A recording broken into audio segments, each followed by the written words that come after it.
sur les traitements du kératocone où on a fait beaucoup de progrès, mais surtout détailler notre compréhension actuelle du kératocone et faire la part de ce qui a été accompli et de ce qui reste à faire. Alors le kératocone a été décrit il y a très longtemps, mais la première description complète a été faite par un ophtalmo anglais vers la fin du 19e siècle. Et normalement, il devait y avoir l'association des 4 signes suivants. C'est une pathologie progressive, non inflammatoire, avec bombement et amincissement de la cornée. Mais on sait qu'actuellement, tous ces critères-là ne sont pas obligatoires. On a des kératocones tout à fait stables. On va le voir tout à l'heure, l'inflammation joue un rôle certain, notamment au niveau moléculaire dans la pathologie du kératocone. Il y a des kératocones qui peuvent survenir sur des cornées plates et épaisses. C'est pour cette raison qu'initialement, la prévalence du kératocone était seulement de 50 cas pour 10 000 personnes. Mais les études récentes ont montré que c'était plus fréquent, notamment cette étude qui est basée sur des registres d'assurance où l'incidence est rapportée 5 fois plus, 260 pour 10 000. Mais actuellement, avec les nouvelles méthodes d'investigation, notamment dans les patients qui vont subir une chirurgie réfractive, ce taux est plus élevé, 5% initialement, et avec les nouvelles explorations et les nouveaux critères, les cornées suspectes peuvent aller jusqu'à 30% des patients. Et là, vous voyez un cas d'un kératocone sur une cornée plate à un stade très débutant. Donc, ce qui reste à faire, c'est d'avoir une meilleure définition du kératocone et surtout ne plus considérer le kératocone comme une maladie orpheline. Je pense surtout dans nos pays, c'est devenu actuellement un problème de santé publique. Alors, la physiopathologie du kératocone reste encore mystérieuse malgré les très nombreuses études. Mais ce qu'on sait avec certitude, c'est que c'est multifactoriel. Le consensus actuellement, c'est que c'est une interaction entre l'environnement et une prédisposition génétique. Alors, les facteurs de l'environnement les plus connus sont l'allergie et les climats chauds. Et ceci nous concerne particulièrement en Afrique du Nord, où nous avons une prévalence élevée du kératocone, notamment associée à la conjonctivite printanière avec des formes qui sont très précoces et surtout très progressives. Alors l'étude génétique, là aussi, de très nombreuses études, mais on n'a pas encore trouvé le marqueur des kératocones pour les raisons suivantes. Premièrement, il y a plusieurs phénotypes. On ne peut pas comparer un kératocone frus de l'adulte à un kératocone stade 4 de l'enfant. Là aussi, on sait maintenant qu'il y a de multiples gènes qui rentrent en jeu, et surtout que c'est des gènes mineurs. Au début, on a fait des investigations sur le gène qui code pour l'épaisseur de la cornée, mais en fin de compte, c'était des gènes mineurs et surtout des épigènes. Les épigènes, c'est des gènes qui sont situés à la surface des chromosomes et qui normalement sont à l'état quiescent, et suite à certains facteurs environnementaux, ils peuvent s'exprimer.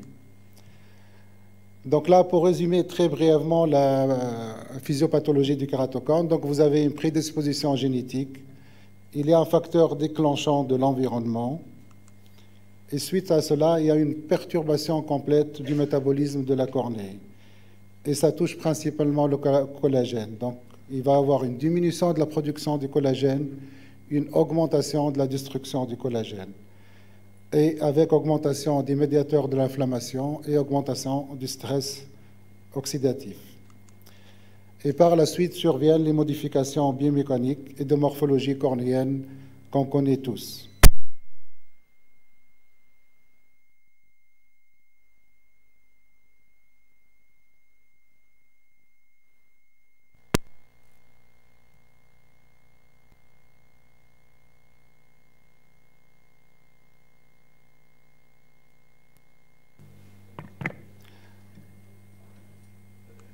Mais le problème avec cette cascade-là, c'est qu'on n'a aucune certitude. Est-ce que tous ces phénomènes-là, c'est une simple association?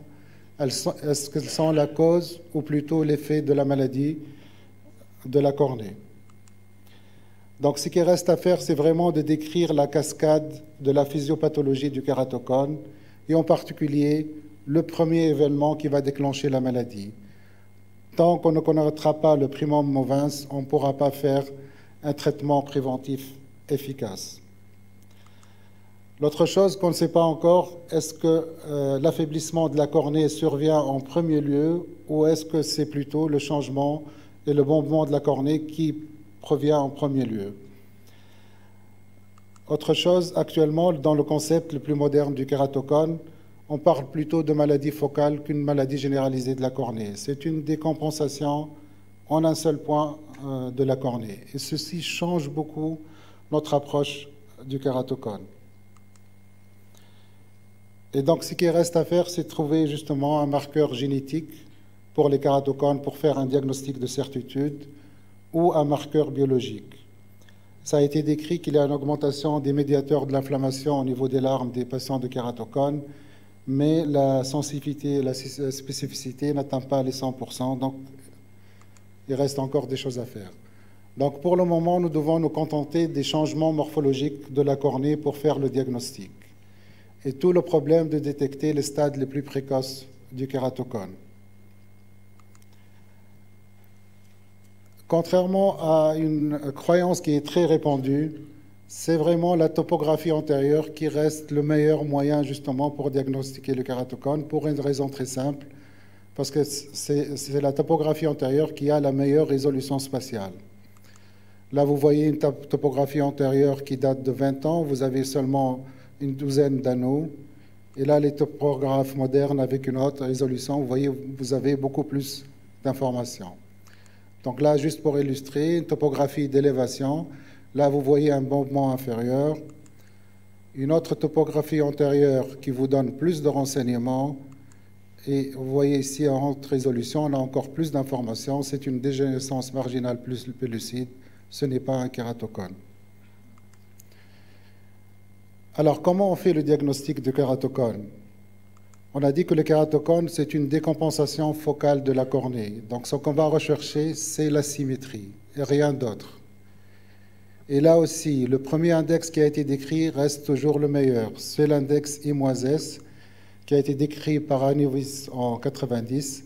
C'est la différence entre la kératométrie supérieure et inférieure.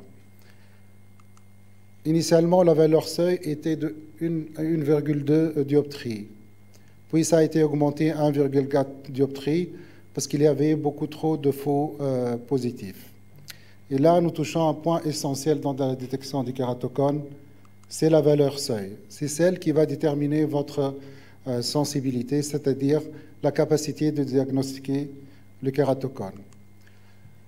Alors, les indices topographiques, comme toutes les constantes biologiques, obéissent à la loi du hasard, c'est-à-dire elles ont une distribution gaussienne.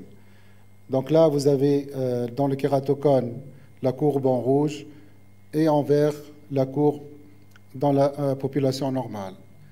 Et malheureusement pour nous cliniciens, il y a toujours un chevauchement entre les deux courbes.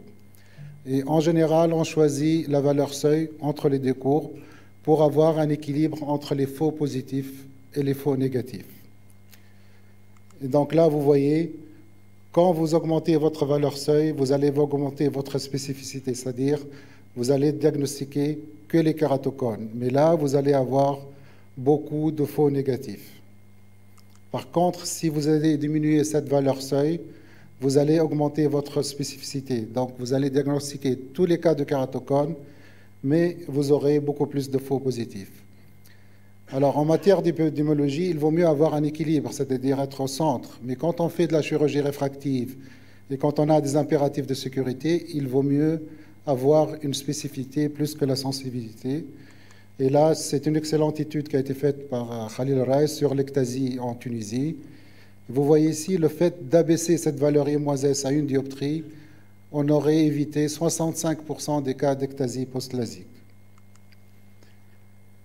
Alors, on a pensé qu'en ajoutant d'autres index, on allait améliorer justement la sensibilité et la spécificité, ce qu'on appelle les index composés. Et le plus connu, c'est l'index de Kleist qui combine le rapport I-S avec la kératométrie. Et pour faciliter encore plus pour les médecins, vous avez un logiciel de détection automatique. Donc là, vous voyez le même patient avec l'ancienne version, on vous dit que c'est un kératocone suspect.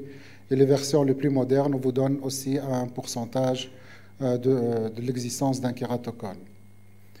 Mais là aussi, le problème avec ces logiciels-là, ils n'ont pas une sensibilité, une spécificité de 100%. Là, c'est le même patient, un œil kératocone stade 4, et l'autre œil, le logiciel vous dit que la topographie est normale à 72% des cas.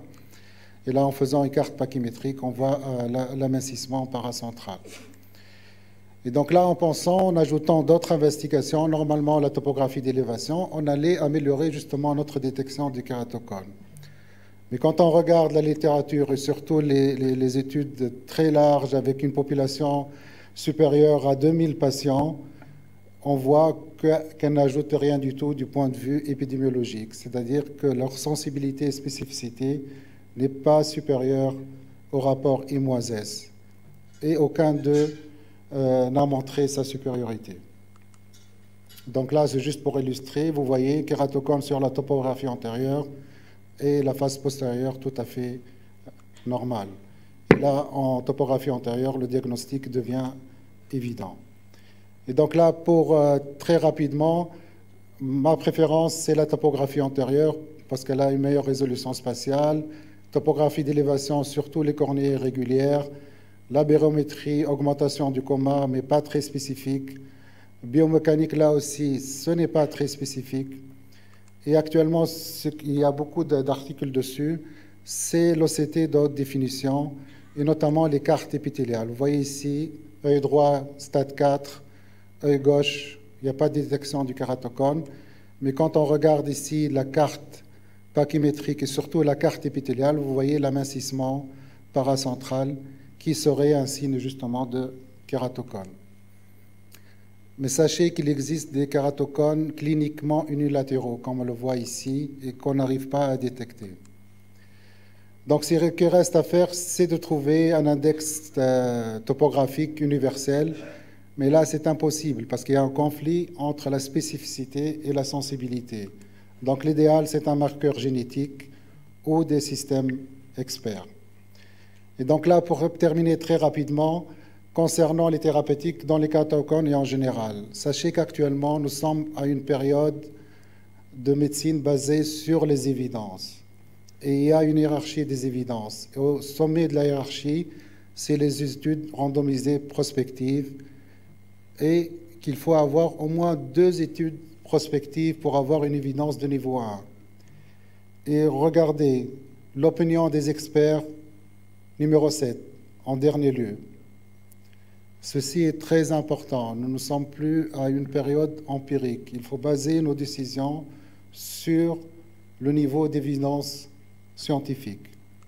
Et là, juste pour donner un exemple très rapidement, Theo Seiler, qui est l'un des grands de la réfractive et de la cornée, a décrit le cross-linking et qui a rapporté ses résultats à 10 ans, montrant qu'il y a plus de 90% de stabilisation du kératocone. Mais quand on regarde de plus près, il n'y a pas d'évidence ni de niveau 1 ni de niveau 2. Donc nous avons besoin d'avoir des études prospectives randomisées et idéalement plusieurs. La même chose pour le cross-linking modifié. Le fait de modifier l'un des facteurs, on modifie tout. Et là aussi, on a besoin d'évidence de base 2, de type 1. Et juste pour terminer, je voudrais un message à tous les jeunes ophtalmos et à la nouvelle génération. Nous sommes actuellement dans une période assez trouble de notre histoire et avec beaucoup de difficultés, notamment pour les jeunes.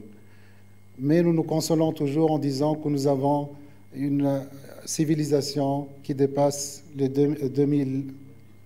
3000 ans. Et je suis particulièrement fier que la médecine en Tunisie, et en particulier l'ophtalmologie, a sa contribution justement à ce patrimoine. Et c'est un message d'encouragement pour les jeunes sur lequel nous comptons beaucoup justement pour continuer le travail. Merci beaucoup. Merci, Dr Salah Mahjoub. On vous remercie. Très bien.